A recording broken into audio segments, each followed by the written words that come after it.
অবস্থা আপনি এদিকে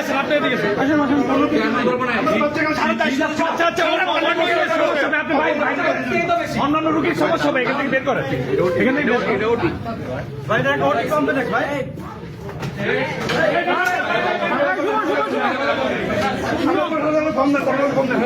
আপনি ফোন দিচ্ছি আমি র্যাব আসতেছে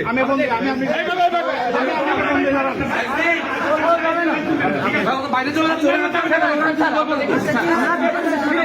স্যার এখানে বুঝে দেওয়া লাগবে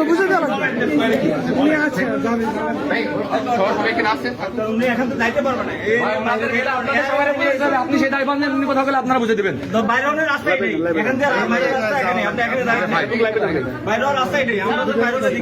জানাইতেছি বিষয়টা অবশ্যই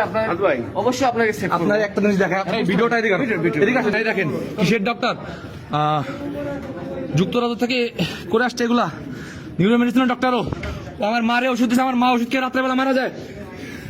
ভাই এটা কি ভাই দেখেন আর এটা কি কি এটা ক্লিনিক্যাল স্টাফ এটা কি পাক্কা ফ্রড বুঝতে পারছি স্যার আপনার জিনিসটা অবশ্যই আমরা সেভ করবো স্যার এখানে ক্ষমা করার কোনো কম্প্রোমাইজ নেই আমার একার মার জীবনের প্রশ্ন না এখানে হাজার মানুষের জীবনের প্রশ্ন আমি এটা কিভাবে ক্ষমা করি দেখি শুভ ওটা দেখাও অবশ্যই প্রত্যেকটা মানুষের জীবন নিয়ে প্রশ্ন আর আপনারা সবাই কি বলেন ভাই যে হসপিটালে এই যে ডক্টরটাকে গ্রান্ট করতে মানে এই ফেক ডক্টরটাকে তার সেই হসপিটালে কি করা উচিত আমি কালকে রাতে আইসিইউতে বাচ্চা নিয়ে আসছি কিডনি প্রবলেম সে আইসিইউতে কালকে ঢোকার সময় সে আমার সাথে এমন একটা ভাব ধরছে সে রাত্রেবেলা এমন রাতে নিচে এমন একটা ভাব ধরছে সে বড় ডাক্তার সে কাউকে নেতার সব প্রথম রাস্তায় এমন একটা ভাব ধরে অভিজ্ঞ না ডাইরেক্ট বিশেষ রোগী এনে 24 ঘন্টা ছেড়ে গেছে কোনো ট্রিটমেন্ট ছাড়াই নড়াই লগড়া অবস্থা কোনো ডাক্তার আসে না বড় ডাক্তার আমি নিজে সিভিল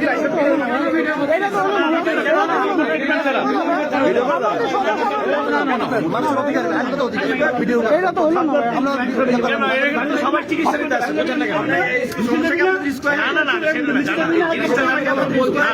আপনাদের স্টাফ ভাই আপনাদের স্টাফ না কোনো বেতন করবে না যারা সব ঠিক আছে একদম ঠ্যাং মাগে বলেছিলাম আমরা কিন্তু বাইরে ঠ্যাং মাগে কিছু বলছে হ্যাঁ বলবো না একদম বলবো না যেটা আইনগত সিদ্ধান্ত আইনগত হবে কমপ্লেক্স নড়াইল লগড়া ইভেন্ট দাদু উপশম হেলথ কেয়ারের ইয়াটা কই এখানকার না এখানে সমস্যা কি এখানে হচ্ছে ক্লিনিক্যাল স্টাফ ওইখানে তো নিউরো মেডিসিন রোগী দেখে রোগী ভাই অবস্থা মরার মতো এই দেখেন এই যে হলো হেলথ কেয়ারটা উপশম হেলথ কেয়ার সেন্টার ফয়েজ মোড় লোহাগড়া নড়াইল এই যে ডক্টর অমক এই যে বুঝতে পারছি আসলে আমি বেসিক্যালি কথা বলার অবস্থায় নাই মানে বুঝতে পারছি এখানে হলো তো একই ডাক্তার ইনি এখানে নড়াইলে গিয়ে প্র্যাকটিস করে ইনি ডক্টর ইনি নড়াইলে ক্লিনিক্যাল স্টাফ আমি একটু বলি কি পোস্টে আছে ক্লিনিক্যাল স্টাফ ওনাদের সাথে তো ভিডিওটা করেন না ওনাদের সাথে আমাদের সাথে আপনাদের ঝামেলা নাই এটা আমার সিকিউরিটির জন্য বুঝছি তারপর এটা থেকে বুঝতে পারছেন একটা কোশ্চেন আমাদের সবার কাছে এসে বুঝে নেই ব্যাপারটা উনি কি বাইরে প্র্যাকটিস করে এখন নড়াইলে গিয়ে প্র্যাকটিস করে একই ব্যক্তি কিনা একই ব্যক্তি স্যার একই ব্যক্তি না একই ব্যক্তি কিনা স্যার একই ব্যক্তি